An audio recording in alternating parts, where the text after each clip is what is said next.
안녕하세요. 스타킹의 날씨를 알려드리는 종목 기상캐스터 수지입니다. 추석 연휴를 앞두고 있는 월요일장 국내 증시의 하늘은 어두웠는데요. 오늘은 어떤 업종의 날씨가 눈에 띄었을지 살펴보도록 하겠습니다. 정치 관련주는 오늘 구름 많은 날씨를 보였고요. 2차 전지 관련주는 흐린 하늘을 보였습니다. 먼저 정치 관련주부터 살펴보도록 하겠습니다. 증시 부진에 더 기승을 부리고 있는 정치 테마주가 다시 떠올랐습니다. 이재명 더불어민주당 대표의 체포 동의안이 가결됐고요. 또 내년에 총선을 앞두고 있기 때문입니다. 지난 22일에는 이낙연과 한동훈 관련주들이 들썩였는데요. 오늘은 조국 전 법무장관이 출마하겠다는 설이 떠오르면서 이번에는 관련주들이 움직였습니다. 아직 총선은 6개월 정도 남아있긴 하지만 현재는 시장의 모멘텀이 사라진 데다가 수급도 부재한 만큼 정치 테마주는 당분간 기승을 부릴 것으로 보고 있습니다. 이렇게 구름 많은 날씨를 보이고 있는 정치 테마주 살펴봤고요. 이어서 2차 전지 관련주들도 살펴보도록 하겠습니다. 테슬라의 주가가 4% 넘게 급락을 했습니다. 중국에서 전기차 판매율이 급감했기 때문인데요. 또한 여기에 한 증권사에서는 에코프로비엠에 대해서 부정적인 리포트를 쏟아냈습니다. 국내 양극재 업체들이 공격적으로 증설하면서 2030년에는 전 세계 전기차 기업에 공급하고도 남을 수준이 될 것이라고 말을 했는데요. 때문에 역성장 전망이 나왔고 매도 리포트를 냈습니다. 2차 전지 관련주들의 낙폭이 커지면서 2차 전지 ETF의 상승세는 계속해서 보이고 있는데요. 이렇게 흐린 하늘을 보였던 2차 전지 관련주까지 살펴봤습니다. 오늘 이렇게 눈에 띄었던 주요 업종들의 날씨까지 살펴봤는데요. 오늘 두 분의 대표님들의 리뷰는 또 어떻게 흘러가면 좋을지 전망까지 한번 살펴보도록 하겠습니다.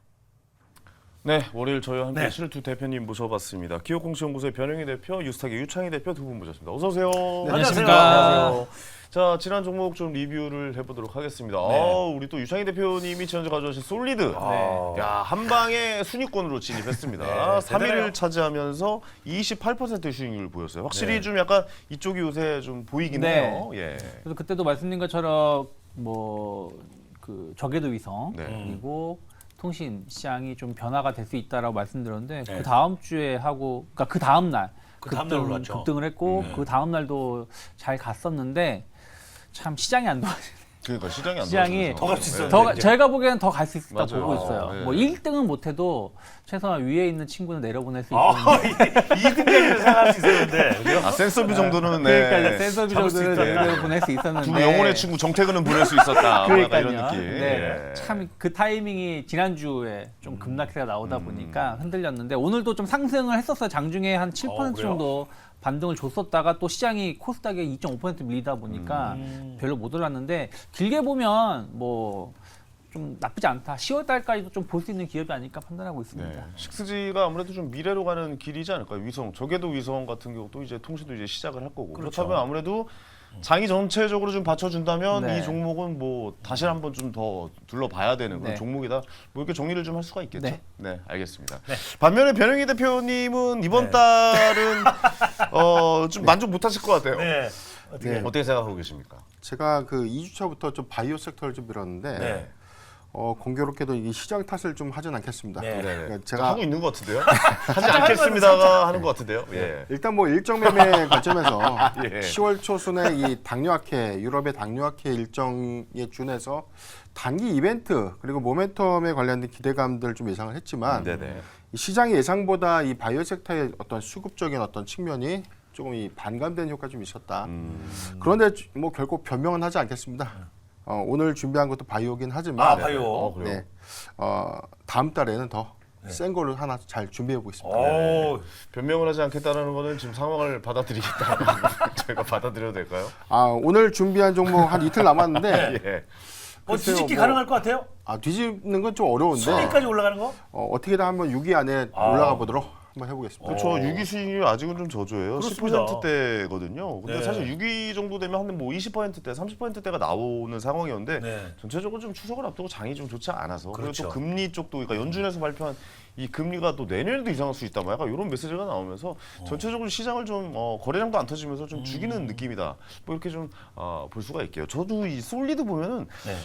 좀 더 갈 수 있을 거라고 좀 생각을 했거든요. 네. 사실 왜냐하면 이제 이 이슈가 한 번은 휘어잡겠다라고 생각, 이 거대한 섹터를 형성하면서 좀 흘러가겠다라고 했는데 사실 굉장히 좀 찬물을 시원하게 맞는 진짜 오랜만에 통신 섹터가 주목을 받았다. 그러니까요. 진짜 그렇죠. 한대 정말 맞았죠. 오랜만에 정말 오랜만에 통신세다가 주목을 받고 있다가 찬물을 아주 시원하게 받는 뭐 이런 결과도 좀 나온 것 같습니다. 그래서 오늘 종목이 좀 더 중요한 것 같습니다. 이런 와중에도 뭐 80%까지 올라가는 종목이 있으니까요. 그렇죠. 오늘 종목도 좀 기대 많이 해주시기 바라요. 네. 과연 어떤 종목을 가져오셨을지 이분께 확인합니다. 종목 기상 캐스터 수지 씨. 네, 오늘 두 분 대표님의 종목 공개해 보겠습니다. 오늘 변영인 대표님은 애니젠을 가져와 주셨는데요. 오늘 무려 24% 가까이 급락세를 보였습니다. 유창희 대표님은 FNF 가져와 주셨습니다. 오늘 1%대 강세를 보이면서 종가를 형성을 했습니다. 먼저 변영인 대표님의 애니젠부터 살펴보도록 하겠습니다. 펩타이드 관련주로 꼽히고 있는 애니젠입니다. 국내와 또 해외에서 전 세계 제약바이오 기업들이 비만 치료제 상용화 또 개발에 박차를 가하고 있는 상황인데요. 애니젠은 국내 유수 업체들의 비만 치료제의 원료를 공급하고 있다고 알려져 있습니다. 독자적인 펩타이드 합성 기술을 기반으로 의학과 연구용 또 화장품용 펩타이드를 생산하고 있는 애니젠인데요. 애니젠은 오늘은 유증 이슈 때문에 이렇게 급락세를 보이기도 했는데요. 국내에서 유일하게 펩타이드 제조 GMP 인증 공장을 보유하고 있습니다. 또한 이번에는 LG화학과 함께 연간 성장률 10% 보이고 있는 난임 치료제 시장에 입성할 것으로 기대가 커지고 있는 상황인데요. 정부가 저출산 극복을 위해서 계속해서 정책을 내놓고 있는 만큼 그 수혜주로 떠오를 수 있을 것이란 기대감도 남아있는 상황입니다. 그렇다면 애니젠의 주가 전망은 어떻게 보면 좋을지 먼저 변영인 대표님께 들어보도록 하겠습니다.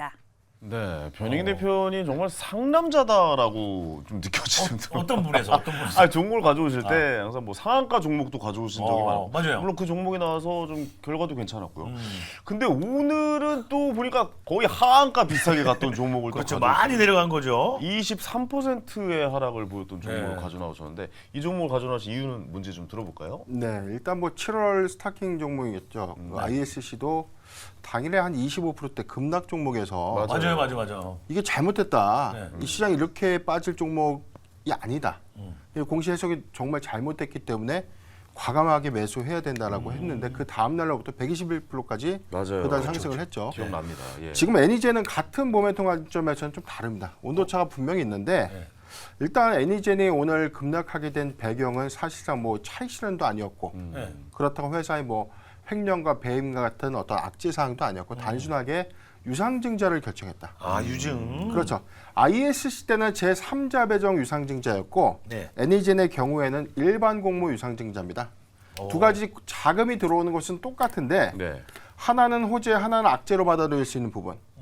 이게 일반 공모 유상증자가 단기간에 주가 가치 희석 우려감으로 네. 작용될 수 있기 때문에 오늘 악재로 좀 인식됐던 부분이 있지 않았나 생각해봤습니다. 그러니까 전체적으로 봤을 때 기업 자체가 나쁜 건 아닌데 공시를 분석해 보니까 네네. 어떻게 보면 공시가 뭐 유증, 그러니까 유상증자 쪽만 좀 약간 좀 악재로 나왔지 기업엔 전혀 문제가 없다. 뭐 이런 말씀으로 좀 들려지네요. 그렇죠. 오늘 전체적으로 이 유상증자의 어떤 자금 사용 목적은 이 주주들로부터 이 유상증자 대금을 받아서 빚을 갚는 용도가 아니라 네. 시설 투자와 운영 자금입니다. 운영 자금에서는 하반기 그리고 내년 상반기까지 이어질 수 있는 임상 자금을 시장에서 좀 조달을 하게 되는 건데 최근에 이 고금리 기조가 좀 유지되다 보니까 전환사채 발행이 굉장히 좀 어렵습니다. 네. 상장사들의 전환사채 발행이 굉장히 어렵기 때문에 네. 요즘 사실 뭐 유상증자를 통해서 자금을 유치하는 케이스가 좀 많긴 하지만 이게 일반 공모 유상증자가 단기간에 주가 가치 희석 우려감 때문에 악재로 인식되면서 급락하는 케이스가 좀 있었어요. 네. 뭐 딥노이드의 경우에도 사실 급락을 했었는데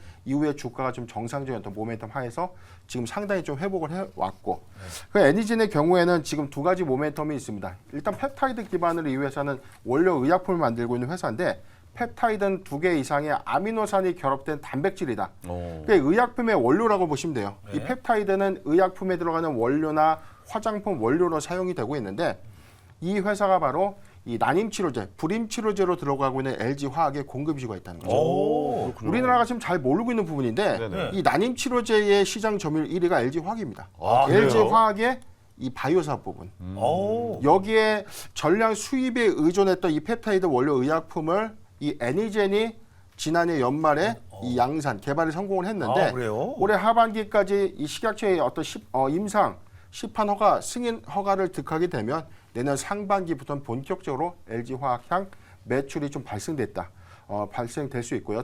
마지막으로는 네. 비만 치료제 모멘텀인데 이게 사실 뭐 갑자기 튀어나온 어떤 이슈가 아니었고 2017년부터 꾸준하게 연구되었던 이 비만 치료제의 메커니즘은 펩타이드입니다. 펩타이드의 원료 의약품을 항체화 작용시켜서 이게 치료제로서의 어떤 효능을 좀 배가시킬 수 있는 부분인데 이러한 어떤 이 원료 의약품의 어떤 수요를 우리가 집중적으로 본다면 애니젠 오늘 주가 가치 어떤 훼손 좀 있었지만 정상적인 어떤 이 기대감들 충분히 좀 반영된다면 다시 추세 전환할 수 있지 않을까 판단해봤습니다. 그 이전에 가져오셨던 종목 120%의 수익률을 보여주셨던 종목이 ISC를 약간 좀 데자뷰가 느껴지는 종목이다라고 좀 생각이 되어지는데 왜냐하면 회사 자체도 이제 탄탄하고 지금 사실 비만 치료제 같은 것도 엄청 핫하지 않습니까? 그렇죠. 그 펩타이드 합성 기술이라는 걸 저는 사실 잘 몰랐는데 불임 치료제에 쓰이는지 잘 몰랐어요. 저는 처음 들어봤어요. 오늘 들어보니까 회사 자체는 탄탄하지만 유상증자가 좀 악재로 작용을 하면서 그러니까 이 유상증자도 사실 기업이 재투자를 위해서 유상증자를 하는 걸로 좀 받아들여야 되는 겁니다. 맞습니다. 공시를 보니까 좀 어떻게 보고 계십니까? 그렇죠. 일단 우리가 공시를 볼 때 이 자금 조달이 일단 뭐 좋게 인식되는 기준이 있고 네. 악재로 인식될 수 있는 기준인데 이게 1년 후에 주가가 상장이 되느냐 당장 상장이 되느냐 이게 호재와 악재로 좀 나눠지는 케이스가 좀 있고요. 네. 지금같이 만약에 일반 공모 유상증자라고 하더라도 대부분 자금을 받아서 빚을 갚는 데 사용된다면 이건 좋은 내용이 아니죠. 그렇죠. 그런데 네. 이 자금을 타법인 주식의 취득 자금으로 투입을 하면서 뭐 네. 신사업을 한다든가 네. 또는 기존 사업의 확장을 위해서 뭐 공장을 짓고 이와 관련된 어떤 한다. 임상 비용들을 좀 사용이 된다면 미래를 위한 어떤 선제적 투자라는 관점에서는 네. 부정적인 인식보다는 향후의 어떤 미래 가치를 조금 우리가 긍정적으로 볼 측면도 있다라고 판단해봤습니다. 아니 유상증자하고 저희 뭐 이제 새로운 공장을 위해서 땅을 사거나 네네. 뭐 이렇게 좀 재투자를 한다라고 해놓고 대표가 몰래 뭐 건물을 산다거나 뭐 그런 일이 있거나 그게 그러지 않아요? 악용된 케이스 있어요. 예, 그러니까요. 저도 몇 번 봐가지고 말씀드리는 거예요. 그래서 예. 뭐 소위 말하는 있습니다, 진짜. 예. 주주들의 돈을 턴다라고 하지 않습니까? 예. 일반 공모 유상증자 해가지고 열심히 뭐 사업하라고 이 자금 다 넣어줬더니 나중에는 뭐 엉뚱한 사업 해가지고 다 그러니까요. 대손 쌓고 평가 손실 쌓고 돈 떨어지면 또 유상증자하고 이런 케이스가 좀 많고 네. 특히나 뭐 바이오 섹터의 뭐 한계 기업들이 그런 케이스가 좀 많다 보니까 우려감이 좀 있는데 애니젠의 경우에는 지금 최근에도 현재 주가보다 높은 구간에서 네. 전환 청구 약 50억 원이 주식으로 좀 전환된 케이스가 있었기 때문에 에이티넘 인베스터가 사실 이 전환 자체를 현재 주가보다 더 높은 15,000원대 행사를 했거든요. 네. 네. 관점에서는 회사의 어떤 미래 가치도 가늠해 볼 수 있다라고 판단하고 있습니다. 알겠습니다. 자, 이 종목 유창희 대표님 어떻게 보고 계신지 OX로 좀 선택해 주시기 바랍니다. 하나, 둘, 셋. X. X. 네. 아니다. 유상증자가 호재일 리 없다라고 표현을 해주시는 것 같습니다. 말씀해 주시죠. 네. 일단은 이 회사가 오늘 하락하긴 했습니다만은 예. 어쨌든 하락하기 전 시가총액을 따져도 1,000억이 안 되는 회사예요. 네. 상당히 작은 기업이고요. 주가 그러면은 뭐 지금 움직임이 나오고 있었느냐? 네. 이미 4월달에 한번 강하게 주가가 올라왔어요. 6,500원 하던 주가가 한 16,000원대까지 올라왔고 지난 그 9월 초에는 뭐 당뇨, 비만 이런 이슈가 있으면서 22,000원대까지 올라왔었습니다. 네네. 중요한 거는 실체가 없다라는 것이죠. 음. 그러니까 뭐 약을 뭐 개발을 하고 있지만 개발한다고 다 성공하는 거 아니거든요.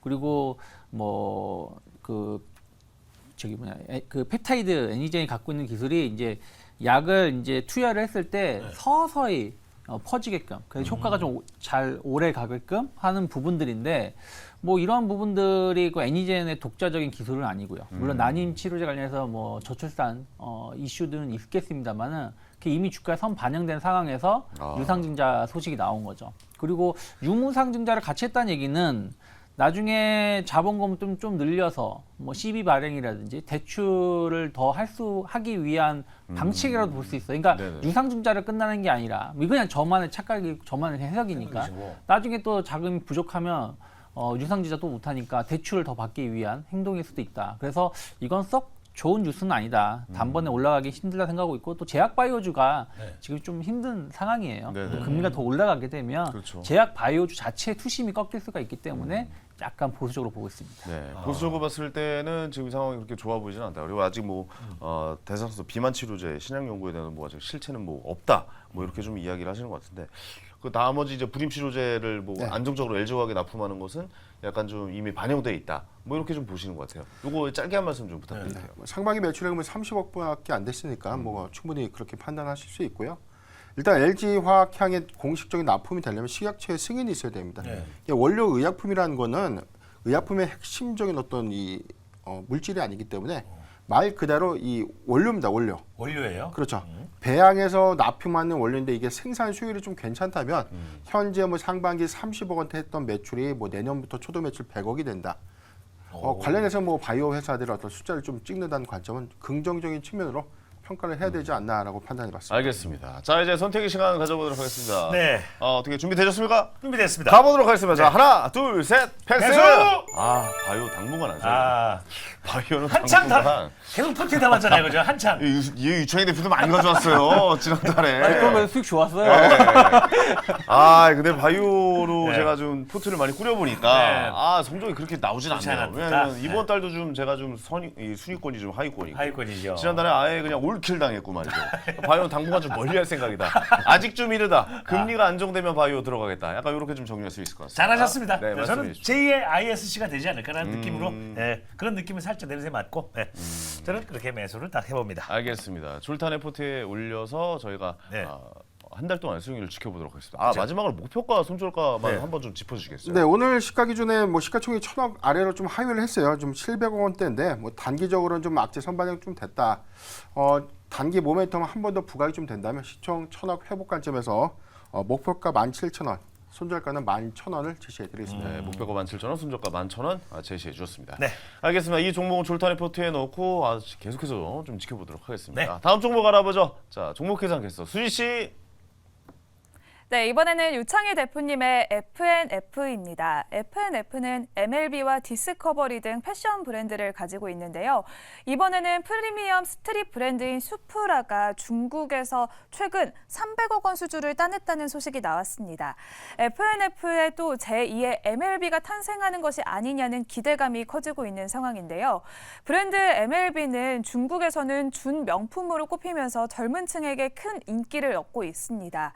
국내 단일 브랜드로는 유일하게 중국에서만 한 해 매출 1조 원을 넘기기도 했는데요. 이렇게 MLB가 엄청나게 실적을 이끌어주고 있는데 이번에는 엄청난 또 수주액을 기록한 수프라까지 나오면서 기대감이 커지고 있습니다. 중국 단체 여행객들도 국내에 많이 들어오고 있는 상황인데요. 그러면 F&F의 투자 전략은 어떻게 세워보면 좋을지 유창희 대표님께 들어보도록 하겠습니다. 네.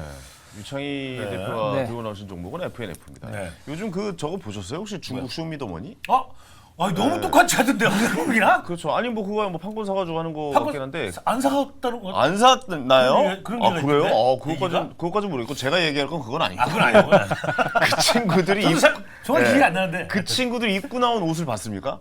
어? 배 MLB 엄청 많아요. 그러게요. MLB 모자도 엄청 많습니다. 네. 그러니까 중국에서 진짜 선풍적인 인기를 끌고 있다. 뭐 이렇게 이야기를 좀 드릴 수 있겠고 요즘 백화점에서도 MLB를 엄청나게 구입해서 가고 있다. 뭐 그런 장면까지 좀 많이 사진이 찍히고 있어요. 그래서 유창희 대표님 그래서 가져오신 것 같은데. 그래서 갖고 오신 거보다. 다 얘기를 해주셨어요. 예. 종목 리뷰 좀 해주세요. 네. 예. F&F의 그 회사 이름이 뭔지 아세요? 뭐예요? 플레이 푸드앤 패션.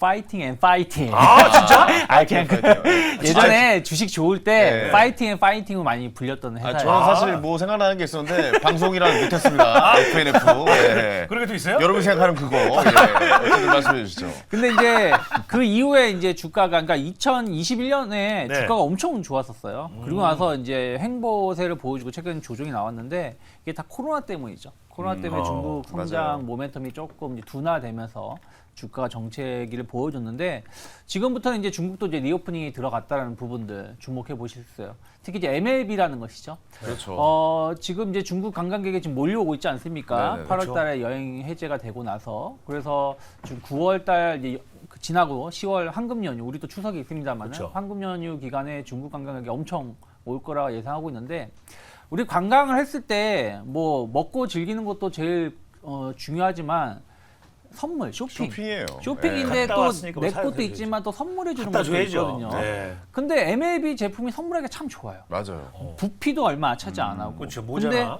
받는 사람은 또 만족감이 높고. 브랜드 자체에 또 그렇죠. 네이밍도 있고. 네임 밸류도 있고. 그래서 그런 부분들 본다라면 충분히 지금 중국에서의 매장도 많이 있지만 국내에서 면세점 매출이라든지 이런 부분들이 상당히 높아질 수 있다 생각을 좀 하고 있습니다. 네. 그래서 그런 부분들에 대해서 기대감 가져갈 수 있고요. 또 수프라는 거 앞에서 말씀하셨는데 이 모델은 이 브랜드는 뭐냐면 2020년대 MLB에 이어서 중국을 공략하기 위해서 인수를 했어요. 근데 코로나 터져가지고 실패를 했죠. 아 그래요? 그렇죠. 근데 이게 이제 참 이제 기다리고 이번에 다시 진출하게 돼서 아까 말씀하신 것한 300억 정도. 근데 스프라의 그 제품들이 뭐냐면 미국의 스케이트보드 관련된 오. 이제 그런 패션 이런 건데 네네. 젊은 층이 좀 타겟이 그렇죠. 됐네요. 타겟이죠. 특히 네. 스케이트보드가 약간 젊은층, 좀 힙합 느낌 그렇죠. 이런 디자인들이 많이 있거든요. 아니, 노인들은 그것도 못해요. 고뱅이 다쳐가지고. 그래서 그런 부분들을 보면은 신세대를 MLB에 의해서 다시 이끌 수 있는 브랜드라 생각을 좀 하고 있습니다. 그래서 그런 거 주목을 하고 있고요.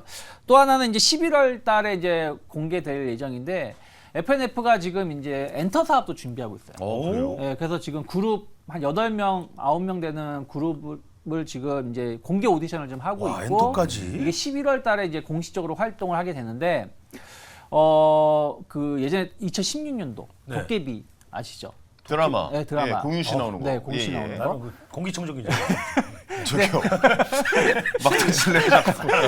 그래서 그게 큰 인기를 끄면서 FNF하고 협업을 해서 시너지 효과를 냈는데 그때 그 4분기 때만 매출이 1,000억이 나왔어. 와, 1,000억이요. 그러니까 이 엔터하고 이 문화하고 패션이 같이 어울리게 되면은 충분하게 성공할 수 있다는 걸 그때 느꼈었고 그렇죠. 그 이후에도 계속 많은 걸 협업을 하다가 이번에 아예 그냥 엔터 사업을 진행한다라는 것이죠.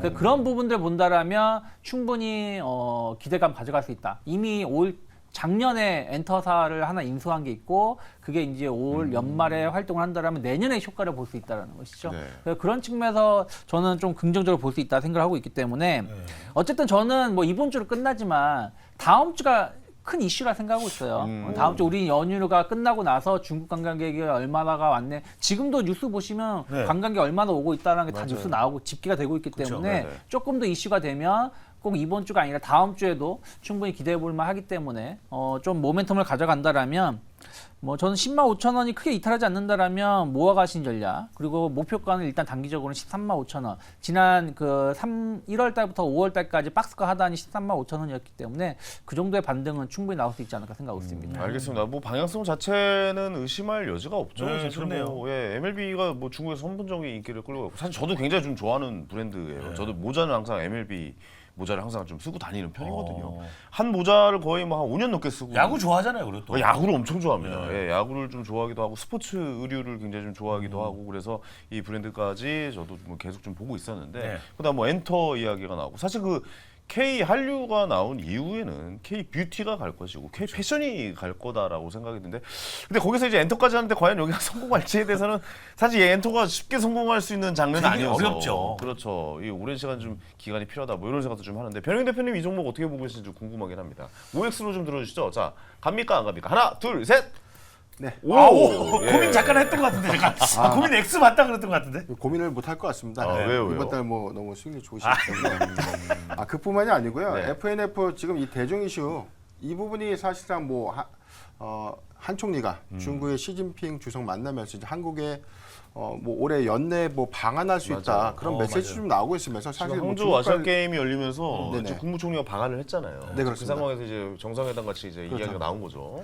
그래서 그런 부분들에 대한 어떤 해빙 무드 그리고 한중 관계 개선의 어떤 기대감들 좀 더 이어진다면 대중 관련된 어떤 기조는 조금 더 완화되지 않을까 이런 관점에서 FNF의 어떤 실적 추이도 충분히 우리가 긍정적으로 좀 볼 수 있다라고 전망해봤습니다. 알겠습니다. 그리고 상승을 좀 한 후에 좀 약간 네. 좀 바닥 다지기 지금 쌍바닥이라고 하잖아요. 차트 네. 보면은 약간 그런 좀 모양새가 좀 있어가지고 계속 좀 어떻게 좀 흘러갈지 좀 지켜봐야 될 것 같습니다. 네. 자 마지막으로 목표가 그리고 손절가 말씀해 주시고. 네, 그래서 단기 목표가 13만 5천 원, 네. 10월 중으로 좀 목표를 하고 있고요. 네. 10만 5천 원 이탈하지 않으면 조정시 분할 매수 해볼 수 있다 판단하고 있습니다. 알겠습니다. 결정의 시간을 가져보도록 하겠습니다. 됐습니다. 저도 좀 장기적인 관점으로 좀 네. 들어가 보도록 하겠습니다. 하나, 둘, 셋, 매수입니다. 패스. 예. 아 매수하고 싶었어요. 순간 들으면서. FNF 좀 좋아하는 어, 회사예요. 근데요. 네, 탄탄하게 잘 갈 거라고 워낙 생각이 좋아하잖아요. 약간 그 스포츠 듭니다. 의류를 네. 진짜. 근데 이번 달 포기했습니다. 끝까지 아직도 지켜봐요. 네. 80%를 넘는 거를 지금 이겨내고 위험한 투자를 또 바이오 쪽으로 한다. 아, 저는 좀 힘들 것 같아요. 이제는 제 포지션을 찾아서 가도록 하겠습니다. 스타킹 1등 안 하면 바로 그렇습니다. 벌칙이니까. 맞습니다. 네. 자, 오늘도 좋은 정보 가져오신 두 분께 다시 한번 감사의 말씀드리겠고 네. 이재용 씨도 고생 많으셨습니다. 고맙습니다. 자, 저는 잠시 후에 황스타그램에서 찾아뵙겠습니다.